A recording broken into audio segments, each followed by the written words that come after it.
We're continuing right along in chapter 9. And again, we're going to be talking about double replacement reactions again, but we're going to be zeroing in on precipitation reactions that are double replacement reactions. And we've seen some of these before, but in the problems we've done on double replacement reactions, it's kind of said like a solid has formed or this has formed. But now we want to be able to figure out and predict that on our own without having it kind of given to us in the word problem. We want to be able to use some tools of chemistry to figure out if a solid or a precipitate is going to form. So just a quick recap on double replacement reactions. You have two compounds, okay, each with positive and negative ions, so AX and BY here. Okay, it's a double replacement reaction where they're switching partners. So A was with X, and then on the reactant side, and as a product, A is going to be with Y, and vice versa with B. B was with Y, it's going to be with X. So you get two new compounds, and those compounds can be a solid, water, and a weak acid, or an aqueous ionic compound. We're going to focus on identifying the solid part in this, and then we're going to go on to water and acids and things like that in a later video. Okay, so right now though, we want to hone in on how do we tell if the new compound is going to be a solid. So before we do that though, let's just do a similar problem to one that we've done before so that we're all kind of caught up on the same page. And if you're having problems with these double replacement reactions, again, go back, watch those other videos that we did on double replacement reactions and familiarize yourself with the material that was in the exam. It'll help you quite a bit. But again, let's just do this to kind of catch us up. So it says mixing sodium chloride and silver nitrate solutions. Okay, so that's a key word. That means that those two compounds are aqueous, produces a white precipitate of silver chloride. So that's what I mean by the word problems we've had so far have kind of told us which part of the compound forms the precipitate. Okay, so we want to write the net ionic equation for this reaction.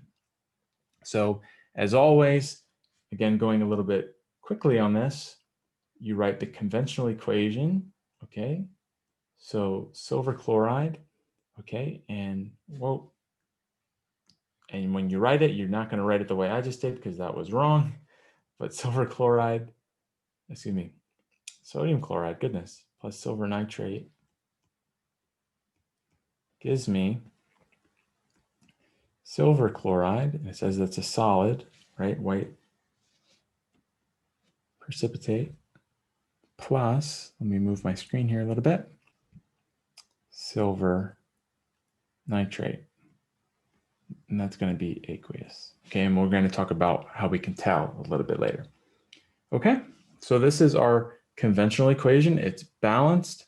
So now we're going to go through and write the net ionic or total ionic equation. So again, we're going to break these all up into their ions. Okay. I'll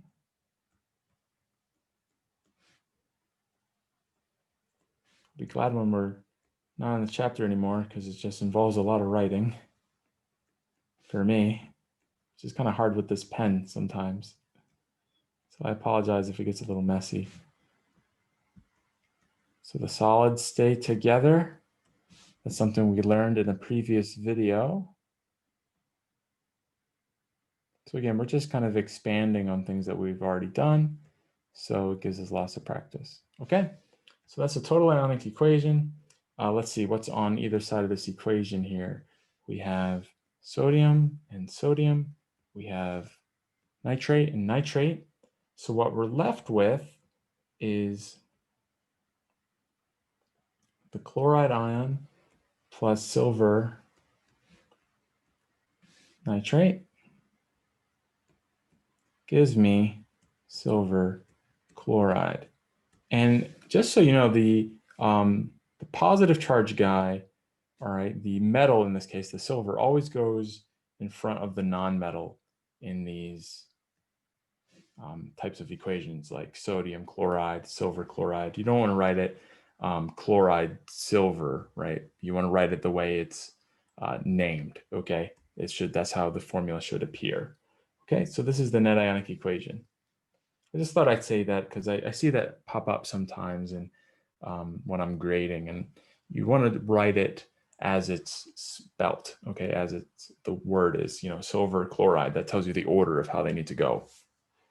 Anyway, okay, so this is the net ionic equation. Okay, so again, this is all similar to things that we've seen before. Now, how do we tell though? Like I said, in this problem, it told us which one was the precipitate, but how do we go and figure that out on our own? Okay, so when one product is an insoluble ionic compound that settles to the bottom of the solution, that's what we mean by a precipitation reaction. Okay, we call that reaction a precipitation reaction. These are things that, again, we've seen before already. And so this is an example of one of those where you're adding two solutions together and forming this really cool yellow compound that's kind of, it would be called crashing to the bottom, or it's falling and settling to the bottom of the flask or, beaker or whatever you have. It's going to settle to the bottom of that.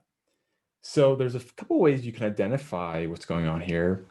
You can read or memorize a solubility table or solubility guidelines. So here's some guidelines, and it's up to you which one you want to do and you feel comfortable doing. I like using a table that I'm going to show you in a little bit.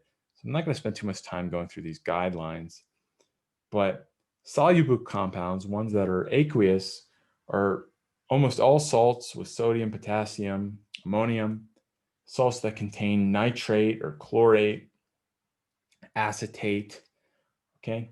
And then, so on and so forth. And there's some exceptions here. I think memorizing the guidelines, well, I'm familiar with them, can be a little tricky at first. So if you feel comfortable, that's fine. You can use these guidelines and read through them and do the example problems with them. And if you like them, that's great. Here's some more guidelines here on silver compounds, sulfides, and hydroxides. You can go through these in your textbook. Nitrates are generally soluble. See things like that. Sulfides are generally not soluble. I think I kind of cropped this a little bit weird here. Again, don't worry about it so much. Okay, we're going to use a table that I'm going to show you in a second. And here's the table. So I believe we might have used this already in a previous video, so I might be just kind of repeating myself, and I put it in that video when we were talking about solids, but it's worth just repeating here again. And if I did do that, I'm kind of forgetting when I'm recording these days. This video just serves as a great big review. Okay, so if that is the case, then that's fine. But what you're going to do, you're going to look at your ion here, okay, your cation, and then you're going to go on this chart and look for the anion. Okay, and then you're going to find kind of the intersection there, and that'll tell you if the compound is going to be aqueous or a solid. Okay, so what I would suggest is, if you haven't already, grab this chart and use it as we go forward. I think it's going to help you quite a bit. Okay, so let's do an example problem where you could pause the video and do this one on your own. So calcium nitrate and potassium sulfate solutions are combined. So write the net ionic equation for the following reaction. Okay, so I will write the conventional equation really quick. So calcium plus potassium sulfate. Okay, calcium sulfate plus, let me move the screen. Okay, 2 potassium nitrates. Okay, and so these guys are solutions, right? So we don't even have to look at the chart for them. They're aqueous and aqueous. Okay, and if you look at the chart or the guidelines, nitrate compounds are usually always soluble. So this is aqueous, and this guy is actually a solid. Okay, so that's the conventional equation. So now we can kind of go on here. So we can write now the total ionic equation.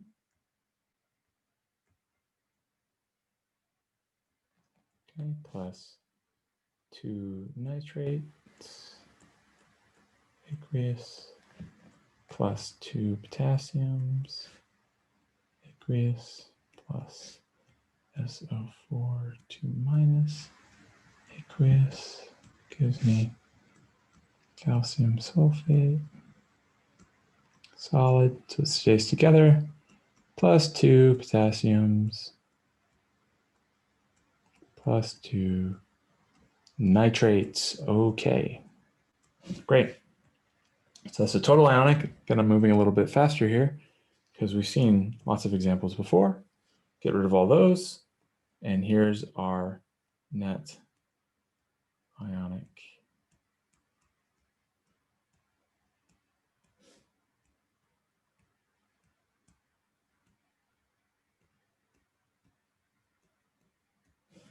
equation.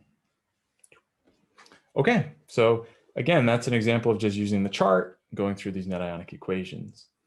So why don't you do another one? So we're just going to keep doing example problems together here. We'll do one more and then we'll stop this video. Okay, so write the net ionic equation for the following reaction. So again, pause the video, then we'll do it together.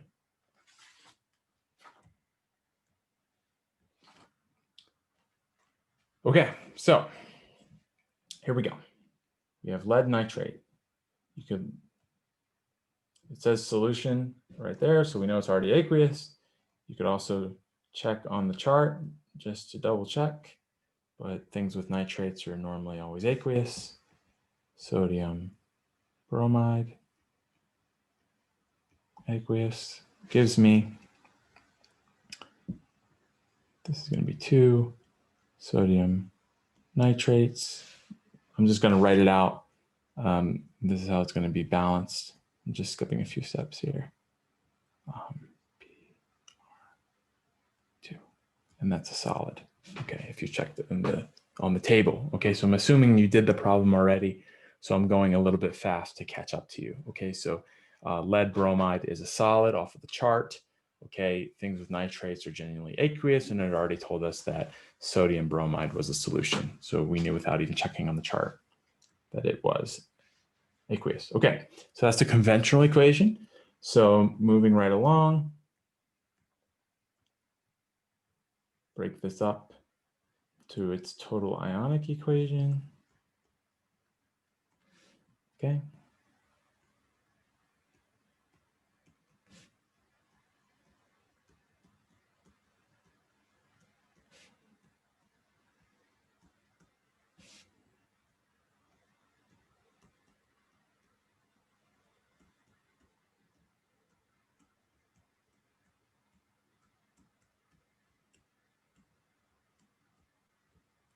Whew, okay, thought I was going to run out of room.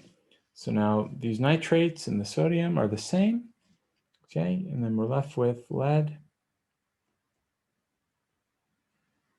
2 ion, aqueous, plus 2 bromide ions that are also aqueous, gives me lead, bromide, solid. Okay, that's the net ionic equation. All right, so the more I think about it, the more I feel like we already did similar problems when we went over double replacement reactions to begin with. But I guess, wanted to do a review. So here's a review if that's the case. And do these problems, kind of do the homework, look back over the solubility charts that we've gone over before. Let me know if you have any questions. And in the next video, we're going to be talking a little bit more about double replacement reactions. So I'll see you there.